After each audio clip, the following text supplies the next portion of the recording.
Buenos días, República Dominicana. Gracias por estar de nuevo con nosotros. Hoy es sábado, día 8 del mes de agosto, año 2026. Vamos, como de costumbre, a dar un repaso por todo lo más importante que en materia noticiosa ha ocurrido en el país y en el mundo durante la semana que acaba de transcurrir. Esto es Reporte Especial con Rosendo Tavares, que se inicia inmediatamente en el plano internacional.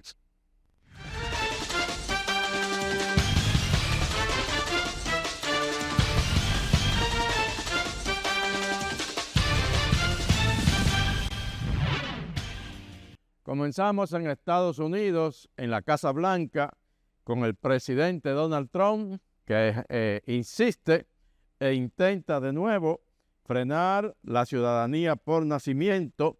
Habla del turismo, el turismo de parto, dos decretos emitidos el pasado jueves por el presidente de los Estados Unidos, pese a que recientemente, tan reciente como en el mes de junio, la Suprema Corte de Justicia falló que no hay vuelta atrás, que todo niño nacido en los Estados Unidos, independientemente del estatus legal o no de sus padres, es un ciudadano de los Estados Unidos, pero el presidente insiste en buscar un atajo, en buscar la vuelta para desconocer ese precepto constitucional que rige desde 1868.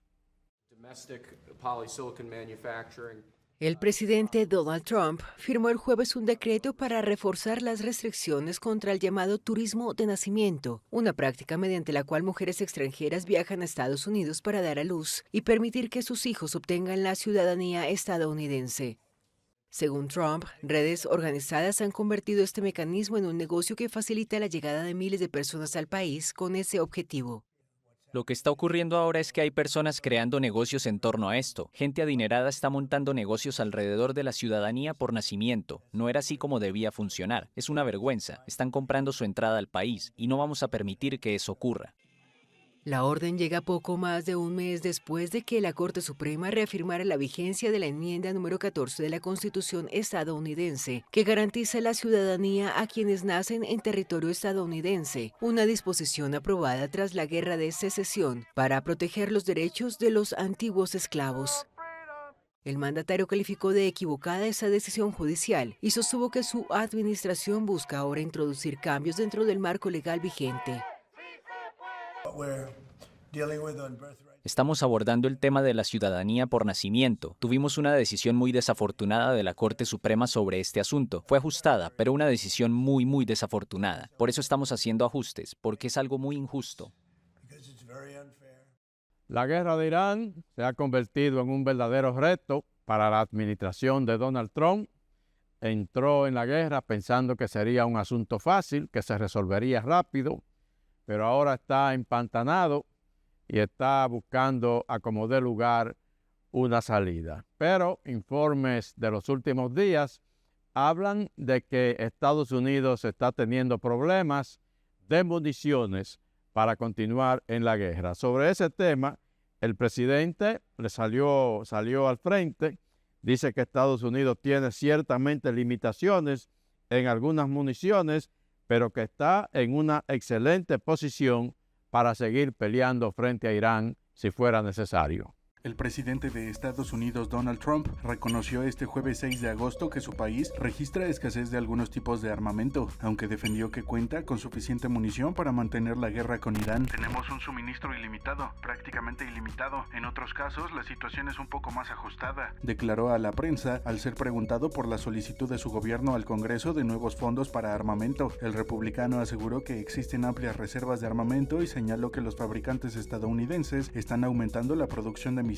de largo alcance Tomahawk y de proyectiles para los sistemas de defensa antiaérea Patriot. Tenemos ciertos tipos de municiones que puede que no sean tan precisas, dijo Trump, quien no obstante aseguró que Estados Unidos se encuentra en una excelente posición. Las declaraciones del mandatario se produjeron después de que el diario The Washington Post informara que el presidente habría expresado su frustración por no haber sido informado sobre una preocupante escasez de municiones en Medio Oriente, lo que habría provocado un desencuentro con su secretario de guerra, Pete Hegseth. El episodio fue fue negado por la secretaria de prensa de la Casa Blanca, Karoline Leavitt, quien estuvo presente en la reunión. Trump, además, escribió en su red Truth Social que Estados Unidos posee enormes cantidades de municiones. Según la cadena CNN, el ejército de Estados Unidos ha agotado casi el 80% de sus interceptores para un sistema clave de defensa antimisiles.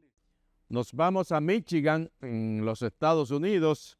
Allí Abdul El-Sayed, un musulmán de origen egipcio, ganó las primarias demócratas para competir por un asiento en el Senado de los Estados Unidos en el próximo mes de diciembre. La victoria electoral de este ciudadano allá en Michigan, pues ha mortificado al presidente Donald Trump, quien ha alertado del peligro de que el comunismo se apodere de Estados Unidos, y dice que si eso llegara a ocurrir, los norteamericanos estarían viviendo un verdadero infierno. En Estados Unidos, el izquierdista Abdul El-Sayed ha ganado la candidatura demócrata en Michigan al Senado tras derrotar por un estrecho margen a la candidata también demócrata Haley Stevens, en lo que supone una victoria para el ala progresista del partido en este estado clave. Stevens reconoció su derrota y anunció que respaldará la candidatura del Sayed. This country of ours, this America of ours is more than a flag, it's more than a set of colors. If you're a patriot, then you better fight for an America that is America for all of her kids. That's what this is about, building a movement to take our democracy back, to serve the people who absolutely deserve the best of what America has to offer them. El-Sayed superó una fuerte campaña de financiación externa a favor de Stevens, incluida la intervención de grupos vinculados al lobby pro-israelí AIPAC. Su ajustada victoria supone un giro para los demócratas al defender un programa basado en Medicare para todos, el fin de la ayuda militar a Israel y la reforma de la financiación de las campañas electorales. Con el respaldo de figuras progresistas como Bernie Sanders y Alexandria Ocasio-Cortez, ahora afronta el reto de unir al partido para vencer al republicano Mike Rogers en noviembre. Donald Trump le ha impuesto recientemente sanciones a China, sanciones económicas. Xi Jinping, el presidente de China, tiene programado una visita el próximo mes a Estados Unidos, pero antes de llegar a Washington, el líder chino, pues ha dejado constancia de que no va a permanecer tranquilo ni él ni China ante las agresiones económicas de Estados Unidos. Bueno, pues China está respondiendo a las sanciones de Trump, impone también sanciones a Estados Unidos y restringe la exportación de drones antes de la visita de Xi Jinping. China ha abierto un nuevo frente en su batalla económica con Estados Unidos, atacando un sector en el que Washington sigue dependiendo en gran medida de la tecnología china. Pekín ha endurecido los controles sobre las exportaciones de drones, componentes críticos y tecnología de doble uso relacionada hacia Estados Unidos. La medida no es un embargo total, pero los exportadores requerirán ahora una aprobación caso por caso antes de que los artículos controlados puedan enviarse a clientes estadounidenses. China también ha incluido en su lista negra a 6 entidades estadounidenses: Applied DNA Sciences, Stratum Reservoir, Altana Technologies, Responsible Business Alliance Verite Group y Human Rights in China, Berry. A las organizaciones e individuos chinos ahora se les prohíbe comerciar o cooperar con ellos. Las restricciones entraron en vigor inmediatamente, el 5 de agosto. Pekín afirma que dichas entidades ayudaron a Washington a imponer lo que denomina sanciones ilegales relacionadas con Xinjiang. Vladimir Takshok era o es el director de la fábrica de drones en Rusia, los drones que está utilizando Rusia para combatir con Ucrania. Bueno, pues esta semana ese señor se montó en su vehículo Mercedes-Benz y tan pronto se desplazó un poco, una bomba que había sido colocada bajo su vehículo estalló y le causó heridas graves que lo mantienen en cuidados intensivos en un hospital de Moscú, según ha confirmado el mismo gobierno ruso. El director de una fábrica rusa que suministra drones al ejército resultó gravemente herido después de que su automóvil explotara cerca de la ciudad de Ekaterimburgo, según medios estatales rusos. Las agencias de noticias rusas TASS y RIA Novosti informaron que Vladimir Kachuk, director general de Ural, se encuentra en condición crítica tras la explosión ocurrida el martes por la noche en el pueblo de Bolshoy Istok, también llamado Veliki Istok, en algunos reportes, a unos 1.400 kilómetros al este de Moscú. TASS, citando a los servicios de emergencia, informó que Kachuk fue trasladado a cuidados intensivos con lesiones graves. La agencia reportó posteriormente que las autoridades han abierto una investigación criminal por intento de asesinato.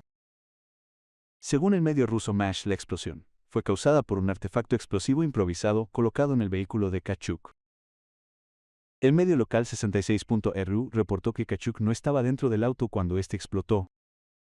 En cambio, el conductor del vehículo murió al instante en la explosión. Las autoridades no han identificado públicamente a ningún sospechoso ni han revelado más detalles sobre la investigación. La guerra en Ucrania, la Unión Europea ha afirmado esta semana que Rusia supuestamente ha reclutado a más de 28,000 extranjeros de 135 países para que vayan a combatir junto a las tropas rusas contra Ucrania. El Servicio Europeo de Acción Exterior advirtió que Rusia incorporó a más de 28.000 extranjeros de 135 países desde el inicio de su invasión contra Ucrania. Esta cifra se enmarca en el contexto de las graves pérdidas sufridas por Moscú desde el comienzo de la guerra a gran escala, con más de 1,4 millones de bajas rusas según estimaciones europeas. La alta representante de la Unión Europea para Política Exterior, Kaja Kallas, colocó el foco en el modo en que estos ciudadanos extranjeros llegan al frente. Muchos han sido coaccionados o engañados para servir como tropas de asalto, denunció la jefa de la diplomacia a través de sus redes sociales, tras señalar la presión y los métodos fraudulentos empleados en el reclutamiento. En su comunicado, el organismo europeo subrayó: los reclutas extranjeros pueden ganar tiempo, pero no la victoria.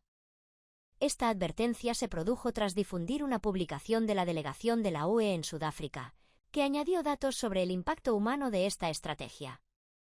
Se ha confirmado que más de 3.500 extranjeros han fallecido luchando por Rusia contra Ucrania. Un nuevo tiroteo en una escuela, esta vez no en Estados Unidos, sino en Tailandia, allá en el sudeste asiático. Un jovencito de 14 años primero mató a sus dos abuelos y luego se fue a la escuela donde estudiaba, mató allí a 3 estudiantes y a 3 profesores. 8 muertes en sentido general, causó también 15 heridas entre sus compañeros estudiantes y luego se quitó la vida con un disparo que se infligió él mismo. Al menos 8 personas han muerto y varias más han resultado heridas el viernes después de que un estudiante protagonizara un tiroteo en un instituto de la provincia de Nonthaburi, al norte de Bangkok. Según la policía, el joven habría asesinado primero a sus 2 abuelos en su domicilio con el arma de fuego de su abuelo, antes de desplazarse hasta la escuela y abrir fuego contra profesores y alumnos. Las autoridades mantienen cifras dispares sobre las víctimas mortales. La Policía Nacional informó de la muerte de 3 profesores y 3 estudiantes, aunque otras fuentes oficiales elevaron el número de docentes fallecidos. Entre 15 y 22 personas resultaron heridas, varias de ellas en estado crítico.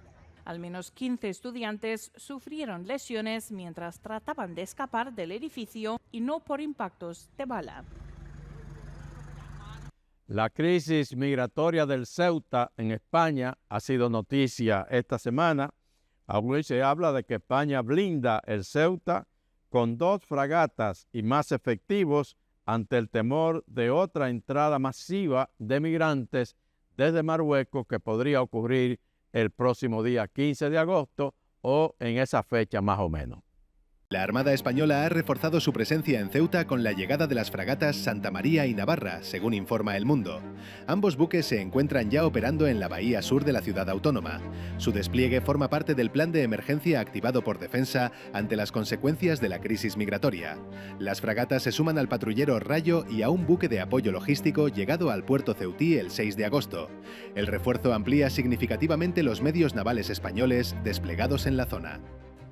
El Vaticano anuncia una gira a la América Latina por parte del Papa León XIV, dice la información, que el Papa proyecta visitar Uruguay, Argentina y Perú, pero la presidenta de México, Claudia Sheinbaum, se ha comunicado con el Vaticano y ha solicitado al Papa que incluya también a México en su gira por la región.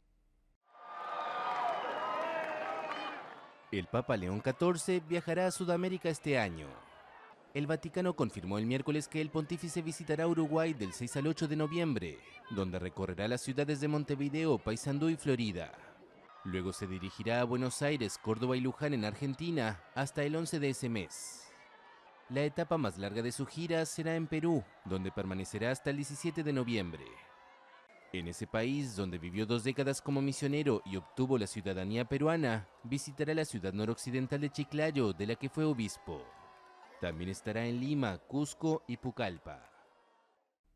Vámonos a Venezuela. Allí han comenzado negociaciones políticas entre el gobierno chavista y la oposición, negociaciones que están siendo tuteladas por los Estados Unidos. Las partes informaron que estarán en sesión permanente de trabajo hasta el próximo día 12 de agosto.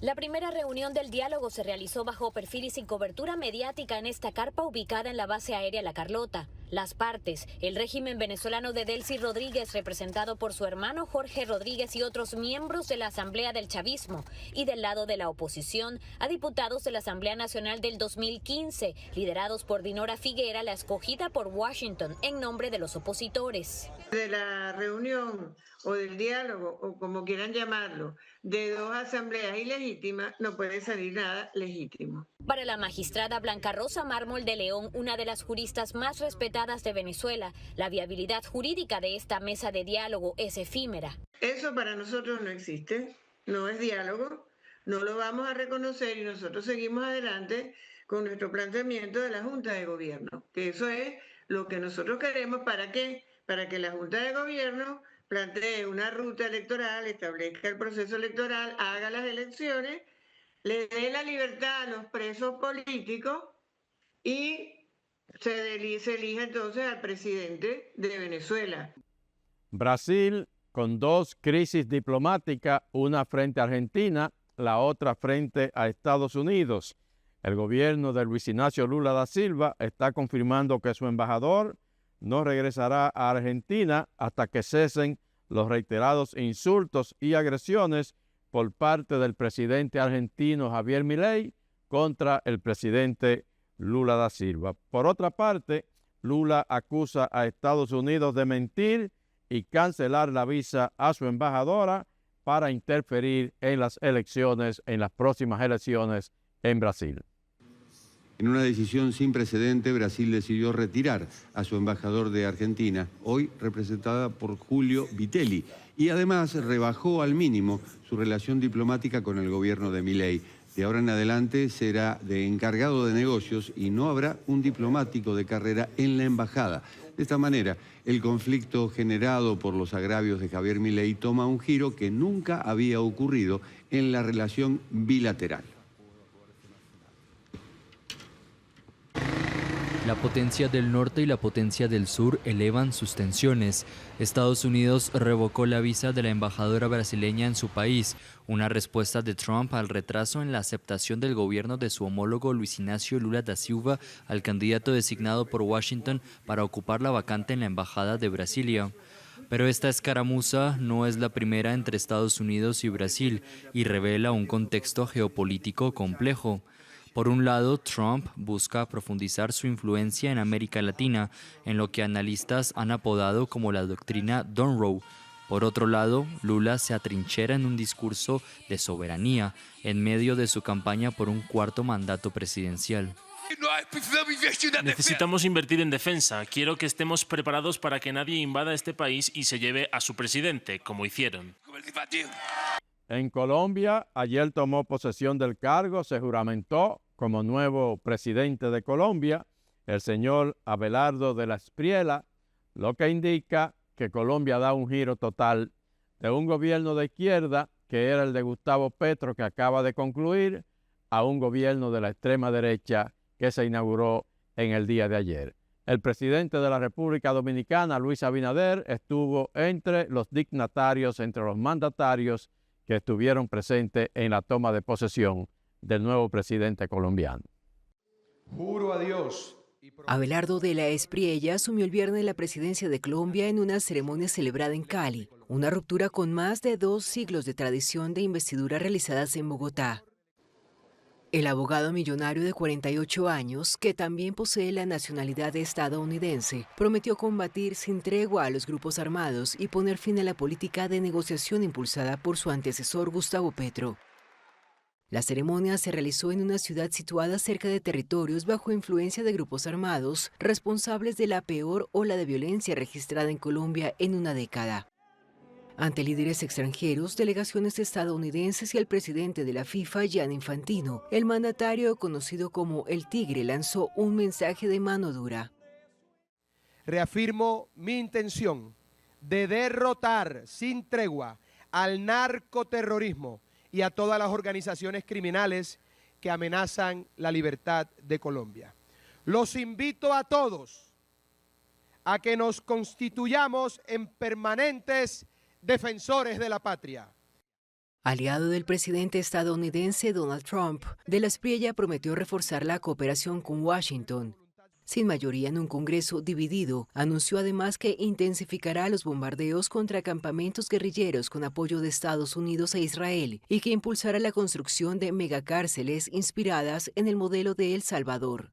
Envío un mensaje firme al pueblo colombiano. Ha comenzado el tiempo de la recuperación del orden, la autoridad y la libertad. Vamos a México. Estados Unidos, sobre todo la DEA, tiene puesto definitivamente el foco en los grupos criminales mexicanos, en los carteles de la droga, y esta semana ha anunciado recompensas por más de $100 millones para quienes brinden información, quienes faciliten información que conduzca a la captura de por lo menos 8 líderes del cartel Jalisco Nueva Generación. Millones de dólares por información que conduzca a la captura de varios líderes del cártel Jalisco Nueva Generación. Entre ellos se encuentran Juan Carlos Valencia González, alias Pelón, sucesor del Mencho. Asimismo, el Departamento de Estado prohibió la entrada a Estados Unidos a 65 personas que son familiares o socios de personas vinculadas al cártel Jalisco, de las cuales 26 tenían visados vigentes que fueron revocados. Se ha asegurado que esto solo es el inicio de las acciones que emprenderá la administración del presidente Trump contra el cártel Jalisco Nueva Generación, pues las autoridades estadounidenses dicen que van a utilizar todos los recursos y todas las herramientas para proteger a los ciudadanos de criminales. We're pleased to announce the increased monetary awards are being offered for information leading to the arrest or conviction of 2 CJNG leaders charged by the Criminal Division. As Mr. Cole explained, those are Juan Carlos Valencia Gonzalez Pelón and Arias Flores Silva Jardinero. Mencho's stepson, Pelón, is by all accounts the new CNG leader. Jardinero is the regional commander who runs a vast logistics network for CJNG. Vamos a nuestra vecina y hermana isla de Puerto Rico. Allí hay una sequía tremenda, varios meses. Puerto Rico con problemas de lluvia y definitivamente las reservas de agua potable se están agotando. La gobernadora Jennifer González ha anunciado, a propósito de la situación, el racionamiento del agua potable debido a la sequía que afecta a la isla. La sequía continúa agravándose en Puerto Rico. El nivel del embalse Carraízo, uno de los principales sistemas de abastecimiento de agua potable para el área metropolitana de la capital, San Juan, sigue descendiendo, lo que aumenta la preocupación por un posible racionamiento. La gobernadora advierte a los residentes que conserven el agua y que la usen de forma responsable. Debemos considerar esto de lavar los carros, pegar mangueras en las marquesinas, pegar mangueras en las aceras. Tenemos una limitación sobre los abastos de agua. ¿Cómo extendemos el uso del agua? El problema que tenemos es que no está lloviendo y no hay pronóstico de lluvia suficiente para abastecer Carraízo en las próximas 2 semanas. Las autoridades atribuyen el problema a las condiciones climáticas que continúan afectando al Caribe, lo que mantiene bajo presión los principales sistemas de abastecimiento de agua en el país. La situación ya afecta a amplias zonas de la isla desde junio, incluidas algunas de las más turísticas, donde se reportan problemas por la escasez del recurso hídrico. Haití, nuestro vecino país con el que compartimos la isla, solo nos divide la frontera. Allí hay ahora una preocupación todavía mayor ante la posibilidad de que cientos de miles de haitianos que viven en Estados Unidos bajo un estatus de protección temporal, básicamente como refugiados en ese país, probablemente sean deportados en los próximos días, en las próximas semanas. El gobierno de los Estados Unidos y sobre todo un juez federal en Washington, pues autorizó oficialmente el miércoles al gobierno de Donald Trump a poner fin a la protección temporal para los haitianos, lo que pone en riesgo de deportación a unos 400,000, 350,000 a 400,000 haitianos que viven bajo esa situación en Estados Unidos. Hay que decir que la diáspora haitiana en Estados Unidos anda por alrededor de 1 millón de haitianos, pero solamente 350,000 a 400,000 viven bajo un estatus de protección temporal y son a los que les afecta esta medida. Nadish Sterling, estadounidense de origen haitiano, es dueña de una panadería. Ella podría perder a gran parte de sus empleados tras el fallo de la Corte Suprema. El 40% del personal que no trabaja de cara al público tiene TPS, estatus de protección temporal.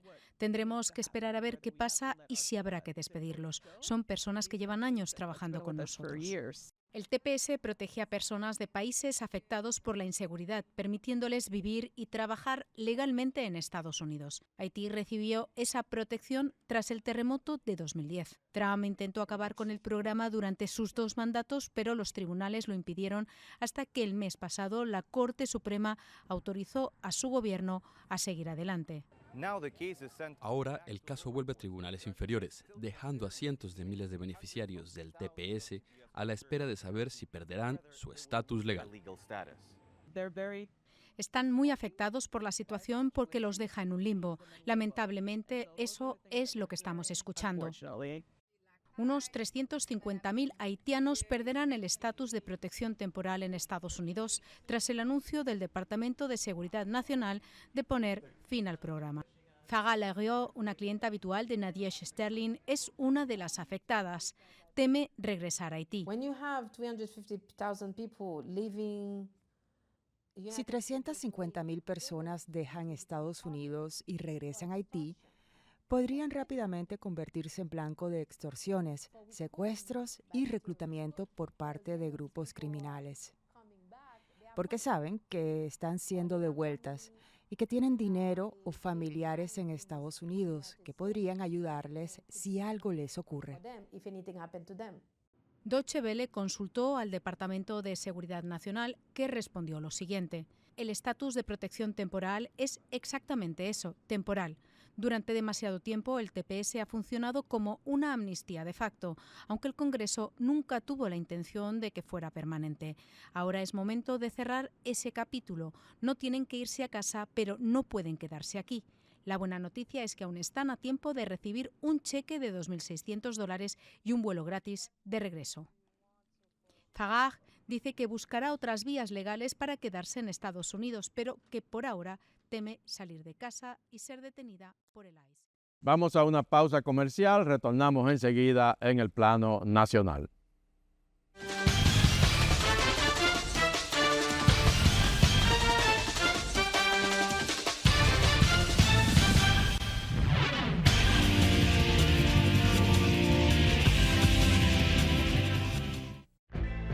Esto es mío. Soy trabajador, valiente, luchador, porque yo soy de aquí y por eso soy invencible. Apoyando al sector agrícola, en Banreservas, este año destinamos 12,000 millones de pesos, sumándose a una inversión histórica de 90,000 millones de pesos que continúan fortaleciendo el campo dominicano a través del programa Pignoración de Arroz. Banreservas, el banco de todos los dominicanos.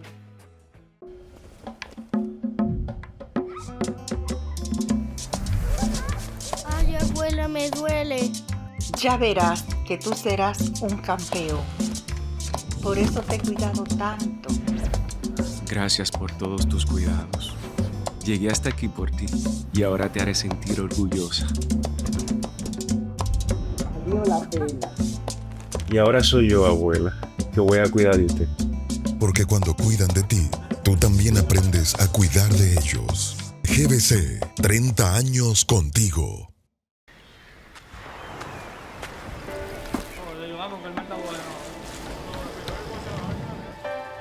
La vida nos pone frente a la decisión de hacer lo correcto todos los días.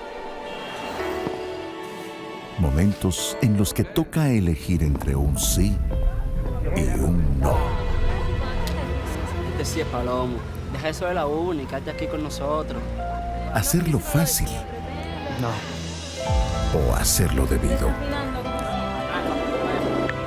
Son decisiones cotidianas, silenciosas, que muchas veces nadie ve, pero que siempre dicen algo de nosotros. Y cuando lo hacemos una y otra vez, ese valor crece dentro de todos. Por eso, en BHD, creemos en el valor de elegir bien. Banco BHD. Los carros y los celulares saben si te entra una brisita. Inesperadamente le da un patatú. Pagaste la tarjeta, fuiste al súper, hasta llenaste el tanque y ¡pam! Se dañó el inversor. Los imprevistos ocurren, pero tú los puedes superar. Descarga y aprovecha las herramientas gratuitas que tenemos para ti. Organiza tu bolsillo con ProUsuario. Superintendencia de Bancos de la República Dominicana. Hay algo en mí que no se apaga, late fuerte sin razón. Una idea que se hace grande y se queda en el corazón. Es mi pasión de verdad. Cuando todo empieza a avanzar, miro todo lo que logré y recuerdo por qué empecé. Cuidar tu pasión es nuestro compromiso. Así han sido estos 24 años. Seguros Reservas. Respaldamos tu mañana.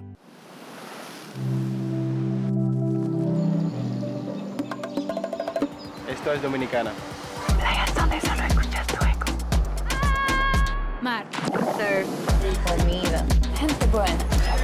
Los que vivimos por 10 días y ya llevamos 10 años. En Dominicana, no importa por qué viniste. Aquí lo único que importa es por qué te quedaste y si quieres volver. Dominicana es su gente. Dominicana te sonríe. Antes, había lugares donde llegar era un reto, que el vehículo aguantara y que el camino no se hiciera eterno. Hoy, el gobierno de la República Dominicana sigue avanzando. Muchas obras ya están listas y las que vienen siguen cambiando el país. Porque una carretera es más que asfalto, varilla y cemento. Es trabajo, es oportunidad, es una promesa cumplida. Es llegar seguro, con vías bien iluminadas, asistencia 24/7 a través del 511 y obras que conectan comunidades, regiones y destinos. Menos vueltas, más tiempo donde quieres estar. Vías que cambian vidas. Gobierno de la República Dominicana.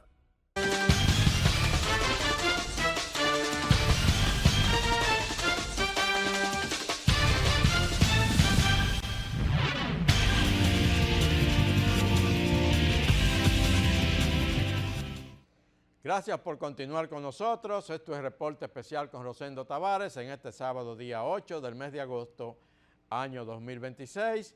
Iniciamos con el presidente Luis Abinader, que participó esta semana, específicamente el pasado miércoles, en un foro, dice que es el Foro Meta 2036, donde se discutieron temas relativos con lo que se entiende deberían ser los programas para que el país duplique su Producto Interno Bruto de aquí al 2036. El presidente Abinader en ese aspecto dijo que debemos tener la valentía de revisar lo que no funciona. Gobernar responsablemente es evaluar, corregir y concentrar los recursos públicos en aquello que mejora la vida de las personas, dice el presidente con respecto a la necesidad de que el país se encamine definitivamente hacia el desarrollo de cara al 2036. El presidente Luis Abinader indicó que para alcanzar la meta de duplicar el Producto Interno Bruto real del país para 2036, las autoridades deben de tener la valentía de revisar lo que no funciona. Debemos tener la valentía de revisar lo que no funciona. Gobernar responsablemente es evaluar, corregir y concentrar los recursos públicos en aquello que mejora la vida de las personas, manifestó el presidente Abinader. También debemos tener la valentía de revisar lo que no funciona. Gobernar responsablemente es evaluar, corregir y concentrar los recursos públicos en aquello que mejora la vida de las personas. Este gobierno asume su responsabilidad. Impulsar reformas, remover obstáculos a la inversión y a la productividad, fortalecer la educación, la formación técnica, la innovación, la infraestructura y modernizar el Estado para que facilite el desarrollo. Al pronunciar el discurso de cierre del Foro Nacional para el Pleno Desarrollo, realizado el marco de la plataforma Meta RD 2036, el mandatario indicó que parte de las responsabilidades del gobierno es crear un Estado que facilite las vías de desarrollo del país y que el mismo será alcanzado si se trabaja de la mano tanto con el sector privado como con el académico. El caso Senasa estuvo esta semana en los tribunales del país. El séptimo juzgado de la instrucción del Distrito Nacional decidió mantener en prisión preventiva al exdirector del Seguro Nacional de Salud, el señor Santiago Jacín, junto a otros 5 imputados en el sonado caso. Pese a la condición de esclerosis múltiple y tuberculosis latente que alega padecer el exfuncionario, el juez David Timoteo Peguero decidió que Santiago Jacín continuará recluido en el Centro Correccional Las Parras. Se señala que en virtud de la prueba realizada se confirmó que tiene tuberculosis latente, pero esto también se dio lugar a evaluación que confirmó que no es activa. Por lo tanto, es asintomática y no tiene posibilidad de contagiar. De la medida de coerción a la que están sujetos, que es la que consideramos sigue siendo idónea, necesaria y proporcional. La defensa del exdirector del Seguro Nacional de Salud, Senasa, retiró la solicitud de variación de medida. Aún así, el tribunal determinó que sus arraigos inicialmente presentados no eran suficientes para cambiar la prisión preventiva por un arresto domiciliario. Estos imputados deben continuar en prisión preventiva y en el momento indicado deben recibir sentencias que sean ejemplares por haber dañado la salud del pueblo dominicano. El gobierno de Venezuela emitió un comunicado esta semana donde da cuenta de que Venezuela y República Dominicana han decidido normalizar de nuevo la relación diplomática entre las dos naciones que se han mantenido distanciadas desde que ocurrieron las pasadas elecciones en Venezuela, que no fueron reconocidos sus resultados por el gobierno de la República Dominicana. La embajada, la Cancillería de la República Dominicana no ha desmentido esta información, lo que indica que en breve vamos a ver otra vez restablecimiento diplomático, de relaciones diplomáticas entre Venezuela y República Dominicana. La hoja de ruta comprenderá en una primera etapa la adopción de las medidas necesarias para el restablecimiento de los servicios consulares y posteriormente el avance hacia la normalización de las relaciones diplomáticas conforme al cronograma que ambas partes convengan. Las relaciones entre ambos países se habían roto por cuestionamientos de Santo Domingo a la reelección de ahora, o más bien del ahora depuesto mandatario venezolano Nicolás Maduro. Ambos gobiernos reafirman su voluntad de conducir este proceso mediante el diálogo, el respeto mutuo y el apego a los principios del derecho internacional, indica un comunicado conjunto de los gobiernos. Vamos a la política. El Partido Revolucionario Moderno, en plena actividad política esta semana, se ha dado la información de que el presidente Luis Abinader ha aceptado convertirse en el presidente del Partido Revolucionario Moderno.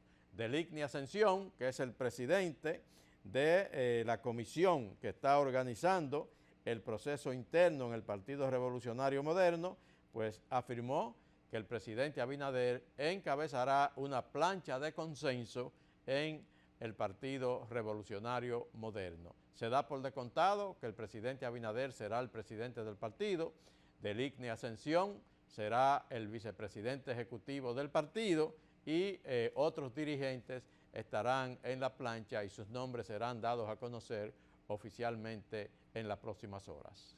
PRM oficializó la plancha única para nombrar en su Asamblea Nacional de Delegados de este domingo al presidente Abinader como líder de la organización en el periodo 2026-2028. El presidente de la Comisión Nacional de Elecciones Internas, Deligni Ascensión, informó que el proceso avanza conforme al cronograma luego de completar las asambleas territoriales y sectoriales, destacando la participación de la dirigencia durante la convención interna. Una participación que ronda el 80% de la matrícula convocada en cada uno de estos organismos. El próximo domingo 9 es la culminación de este proceso. ¿Todo está listo para este proceso? Totalmente listo. Con la elección de este domingo, el PRM completará la renovación de su dirección nacional, mientras que la proclamación y la juramentación de las nuevas autoridades está prevista para septiembre.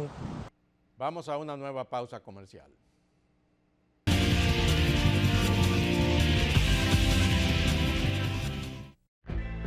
Esto es mío. Soy trabajador, valiente, luchador, porque yo soy de aquí y por eso soy invencible. Apoyando al sector agrícola, en Banreservas, este año destinamos 12.000 millones de pesos, sumándose a una inversión histórica de 90.000 millones de pesos que continúan fortaleciendo el campo dominicano a través del programa Pignoración de Arroz. Banreservas, el banco de todos los dominicanos.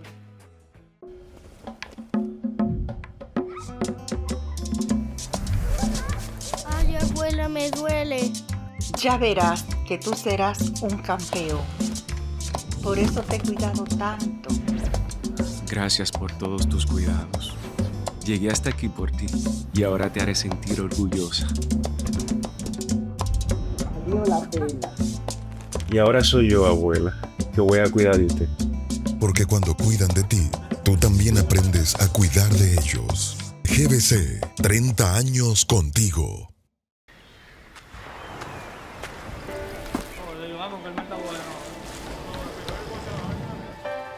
La vida nos pone frente a la decisión de hacer lo correcto todos los días.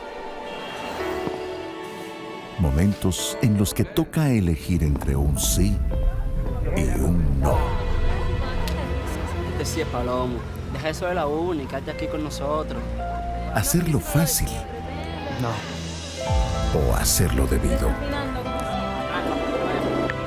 Son decisiones cotidianas, silenciosas, que muchas veces nadie ve, pero que siempre dicen algo de nosotros. Y cuando lo hacemos una y otra vez, ese valor crece dentro de todos. Por eso, en BHD, creemos en el valor de elegir bien. Banco BHD. Los carros y los celulares saben si te entra una brisita. Inesperadamente le da un patatú. Pagaste la tarjeta, fuiste al súper, hasta llenaste el tanque y ¡pam!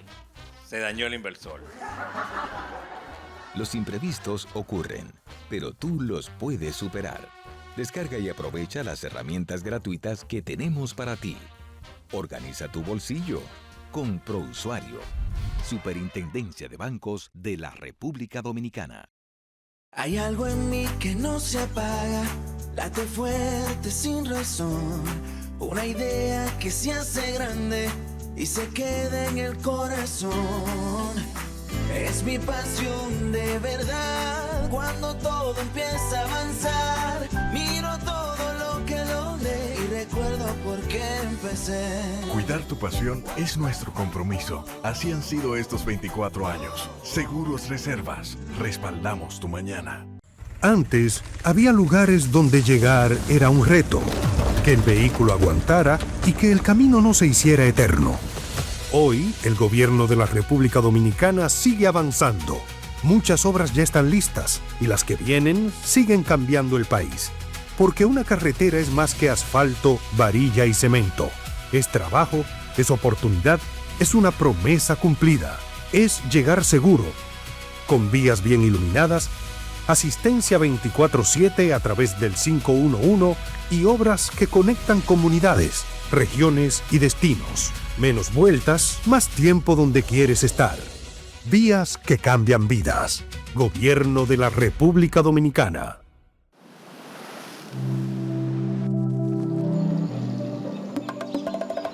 Esto es Dominicana. Playas donde solo escuchas tu eco. Mar, surf y comida. Gente buena. Los que vinimos por 10 días y ya llevamos 10 años. En Dominicana no importa por qué viniste. Aquí lo único que importa es por qué te quedaste y si quieres volver. Dominicana es su gente. Dominicana te sonríe.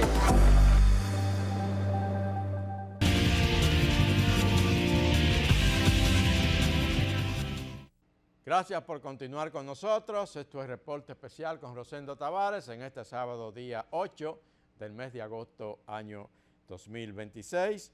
Nos vamos con el Consejo Nacional de la Magistratura que se prepara para evaluar a los jueces de la Suprema Corte de Justicia para decidir si continúan en ese tribunal o si son reemplazados por nuevos jueces. Pero ya hay por lo menos 4 magistrados de la Suprema Corte que han declinado ser evaluados. Entre ellos, el presidente de la Suprema Corte de Justicia, Luis Henry Molina. Pero además, la jueza María Garavito, la jueza Nancy Salcedo y el magistrado Manuel Ramón Herrera Calbucia, pues han comunicado al Consejo Nacional de la Magistratura que declinan la evaluación y definitivamente salen de la Corte Suprema.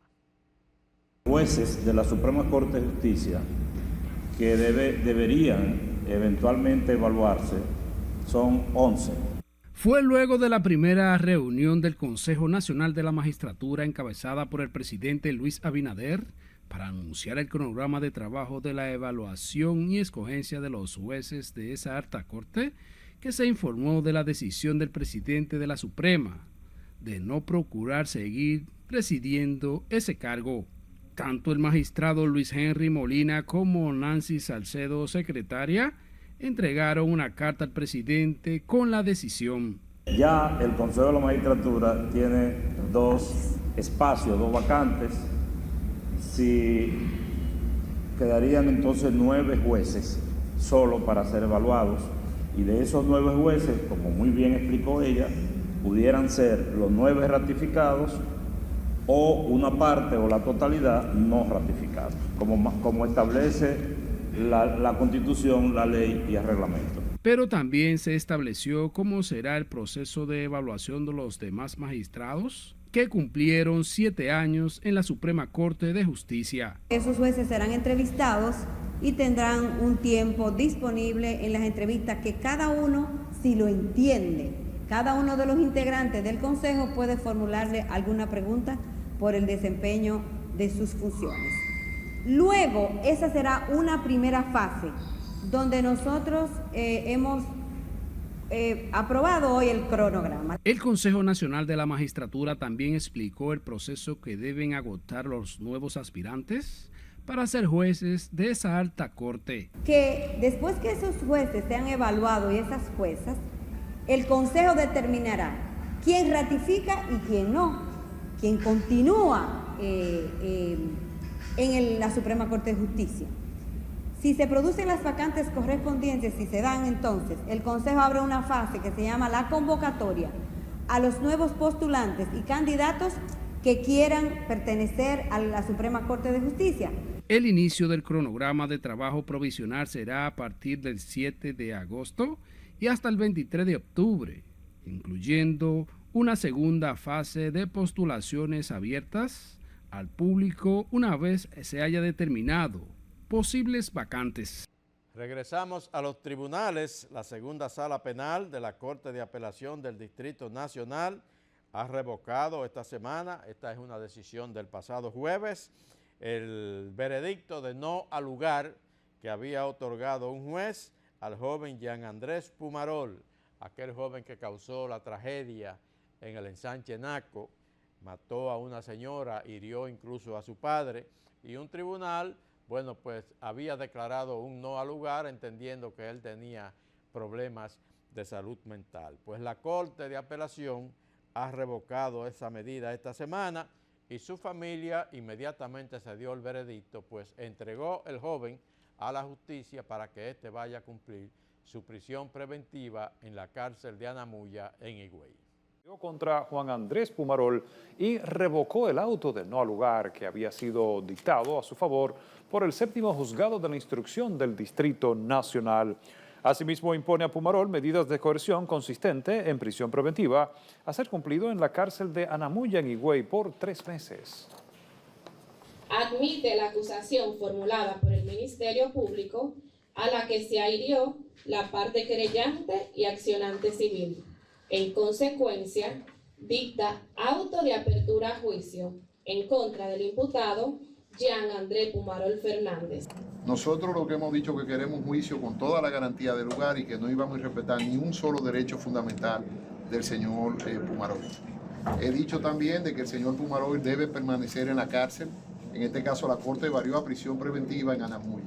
Y evidentemente la familia Taveras Jandal y la señora Fabián se encuentran conformes con la decisión porque ahora se va a conocer un juicio de fondo de una persona que todo el mundo vio en televisión nacional lo que ocurrió. Él está en una clínica interna, se va a entregar para que cumpla con la medida que dispuso la Corte. En ese sentido, yo quiero reiterar que en estos casos hay que cuidar lo que es la integridad del imputado. Sin el imputado no hay proceso. En una cárcel como esa de Higüey, donde supuestamente hay algún tipo de psiquiátrico que no cumple con los más mínimos requerimientos, no es verdad que ese joven Pumarol estará seguro. Conforme con la decisión del tribunal. Acoge la acusación del Ministerio Público por considerar que contiene elementos para una condena. Hace más de un año atacó a sus vecinos en el condominio Naco Dorado 4.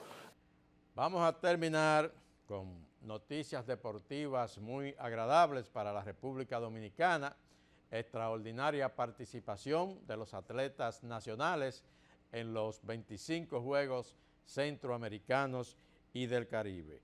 Marilady Paulino, bueno, pues en medio de la lluvia obtuvo una gran victoria, se bañó en oro, pero en los Juegos también ha nacido otra gran reina del atletismo. Lirangi Alonso hace historia venciendo también, ganando oro en competiciones en diferentes tramos de las carreras de atletismo. Vamos a ver un reporte sobre el desarrollo de los Juegos Centroamericanos, esta carrera de Marilady, algo de la carrera de Lirangi Alonso y sobre todo el desempeño de la delegación dominicana en estos Juegos Centroamericanos y del Caribe. En el Estadio Olímpico Félix Sánchez, luego llegó la carrera de Marilady Paulino, que de hecho aprovecho la oportunidad para decirle que sí, volvió a ganar la medalla de oro en su tierra y con récord centroamericano. Marilady Paulino es la campeona indiscutible de estos Juegos, ganando 2 medallas de oro, ganó también el relevo mixto de 4x400 y lo hizo ahora bajo una intensa lluvia en el Estadio Olímpico Félix Sánchez, en una jornada impresionante para el atletismo de República Dominicana. Miren esto, señores, miren la cantidad de personas que ahora, después de Marilady, está bajando aquí y escampando el agua, porque en estos momentos es una intensa lluvia lo que se está viviendo en el Estadio Olímpico y mucha gente empezó a mojarse y se mojó con Marilady Paulino. La velocista Lirangi Alonso conquistó este jueves la medalla de oro en los 200 metros planos con un tiempo de 23 segundos y 7 centésimas en la final de la modalidad disputada en el Estadio Olímpico Félix Sánchez. Con este triunfo, Alonso conquistó su tercera medalla de oro en estos Juegos, coronando una destacada actuación. Ya lo hizo en 100 metros planos y formó parte del relevo dominicano mixto que obtuvo la presea de oro en los 4%. En la competencia, la medalla de plata fue para Beyoncé de Freitas, de Islas Vírgenes, y el bronce para la representante de Venezuela, Orange Jiménez. En la misma prueba de velocidad, en los 200 metros, pero en masculino, Alexander Ogando se quedó con la medalla de plata con un tiempo de 20 segundos 47 centésimas, detrás del boricua José Figueroa, quien ganó la prueba con 19.98. Súper contento, agradecido con el de allá arriba, que me ha mantenido firme. Hemos estado luchando alrededor de 4 meses, casi 5, sin poder entrenar.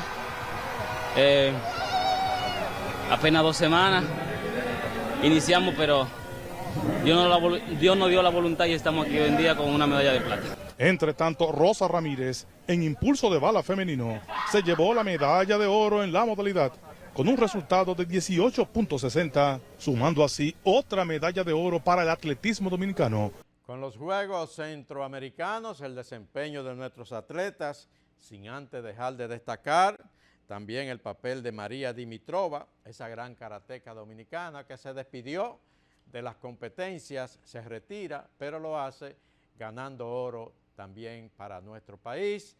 La República Dominicana hasta el pasado viernes estaba en la 5ª posición en el medallero, lo cual es sumamente halagador porque estamos hablando de una competencia donde están presentes más de 40 países. Con esta nos vamos, gracias por haber estado con nosotros. Reporte especial con Rosendo Tavares, regresa el próximo sábado como de costumbre al más alto nivel periodístico. Tengan todos muy buen fin de semana.